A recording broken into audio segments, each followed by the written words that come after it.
This week we have highlights from two lacrosse teams heading in different directions. The Marlboro High boys team has hit a rough patch, while the boys from Assabet have jumped out to a great start. Here are the highlights. The Marlboro Panthers were hosting Shepherd Hill on Monday. Tyler Adkins rips one past the keeper to put Marlboro up early. Shepherd Hill answers right back with a goal. Next, on a fast break, Shepherd Hill scores to go ahead.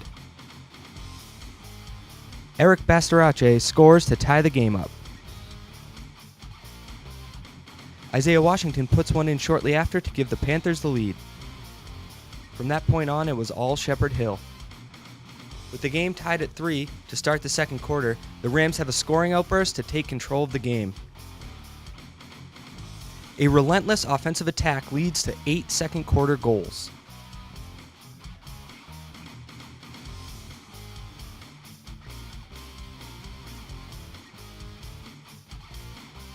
The final on this one is 17-8 Shepherd Hill. The loss drops Marlboro to 2-3 on the season. Tuesday afternoon, the Aztecs boys lacrosse team took on North Shore. Bo Beardsley leads off the scoring with a goal for Assabet. Beardsley nets his second goal shortly after. Mitch Blasco adds 2 nice goals to give the Aztecs a 4-0 lead after one. North Shore tries to chip away with a goal early in the second quarter. Blasco answers right back to stop any chance of a rally. A rare mistake by the Aztecs gives North Shore their second goal. It won't matter though, as 2 more goals, including Blasco's 4th of the day, give Assabet an easy 10-3 win. The win improves Assabet's record to 7-1 on the year. Earlier this year, we put the spotlight on local Marlboro runner Maria Benway, who is training for the Boston Marathon. Michaela Vernava sat down with Maria and Northborough resident Sarah Friedman to talk about the emotional day. Training to run a marathon is physically, mentally, and emotionally challenging. It takes time, commitment, and above all, motivation. For many runners, this year's Boston Marathon wasn't about speed or time. It was about finishing the race, no matter what. Training for a marathon is a full-time job, and of course we all have families and very active, demanding full-time employment, and that takes up a lot of our time. But you do the best you can, right? I mean, we're not professional runners, we're not world-class runners, we're just trying to do something that we want to do and do it as best as we possibly can. What Sarah Friedman and her colleague Maria Benway wanted to do went far beyond the 26.2-mile course.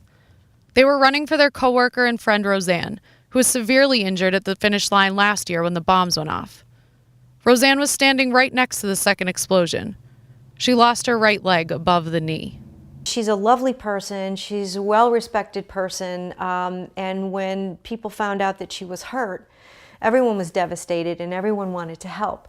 And when we found, it was our experience throughout this entire fundraising process that whether it was a family member of ours that had no connection to her whatsoever except for the fact that we knew her and loved her and wanted to help her, or people in the industry that knew of her, or just people that were so affected by what happened in general last year that they were outraged and horrified that she's had to go through this. Everybody wanted to help, and there was such an outpouring of love and support from everybody that we talked to. It was just such a wonderful experience and very gratifying. We met our goal.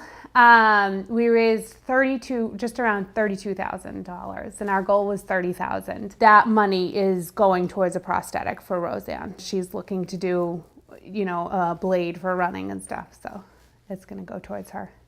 The kind of prosthetic Roseanne needs costs $100,000. It needs to be replaced every 5 years. Roseanne is an athlete herself. Before April 15th, 2013, Roseanne ran regularly and participated in road races. She plans to return to running again, which will require a special prosthetic with a blade. Roseanne's spirit and resilience pushed Sarah and Maria through the marathon even when it got tough. Accustomed to training in the bitterly cold temperatures of this past winter, they ran into some trouble when Marathon Monday turned out to be bright, sunny, and above 60 degrees. For me, it was terrible on race day. Now I can laugh about it. I knew by my first 10K mark that it was going to be a tough race. At mile 13, I started getting sick. I started vomiting and getting sick. And at mile 16, I ended up in the medical tent for about 20 minutes to a half hour, and I couldn't stop getting sick. So they told me, you know, I had to drop out of the race. And I just sat, I knew right away in my head I wasn't dropping out. I was like, yeah, okay. I just listened to them, but I was like, I'm not dropping out. If I have to walk it, I'm going to finish the race. Roseanne just kept going through my head and everything we had done, and I knew I was going to finish it. They finally let me go. I had to sign a waiver, but I ended up just taking it really slow. Everybody from that point on that I saw, my friends and family, I stopped. I took my time. I said hello to them. I finished. It was, you know, it was one of those things where I just kept, you know, cruising along, and, you know, when I had to walk, I walked, and then I would run, and then I would walk, and then I would run, and got a lot of encouragement from the National Guard, the Army, the local police, the staties. They were, and the volunteers, and the people lining the course were just incredible. All the little kids high-fiving you and, you know, screaming for you. Maria and I both wrote our names down our arm, which is one of our friends had told us to do that so people can scream for us, because we knew we were going to need it, and it helped a lot. The crowds were amazing. My entire family was out, and friends and coworkers. My boss shut down the company for an hour and a half so they could come out and cheer us on. They were so amazing. They were like, everybody was amazing. And, you know, to run the Boston Marathon any year is amazing. To run it this year, as we said before, was particularly amazing because of what happened last year.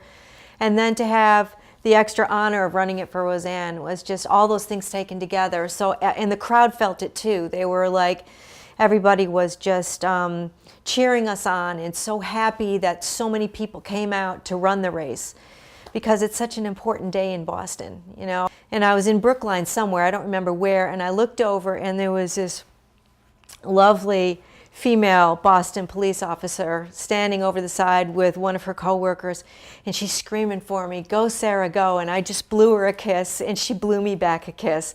And it was just stuff like that happened like all day long. It was just truly special.